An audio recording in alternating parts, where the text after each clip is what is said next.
করছি আজকে পর্যন্ত, কালকে পর্যন্ত আমার লয়ার আসে নাই।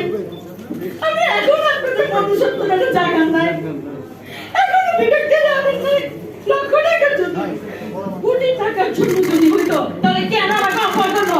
আমি যদি খুন না করে 100 কোটি টাকা দিবে কেন?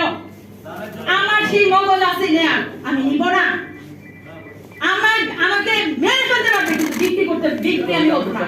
আমি যে লোকের মেয়ে, আপনার কুমিল্লা গিয়ে খবর নিয়ে আমি কাজ নেই, যে বাবা 71 মুক্তিযোদ্ধা, আমি অস্বীকার করতে পারবো না। এখন ছাত্রদের তেল মারতে পারবো না, যেটা সত্যি কথা। ছাত্রদের সাথে আমি আছি, ছিলাম, সংস্কার আন্দোলন করবো, সামনেও করছি।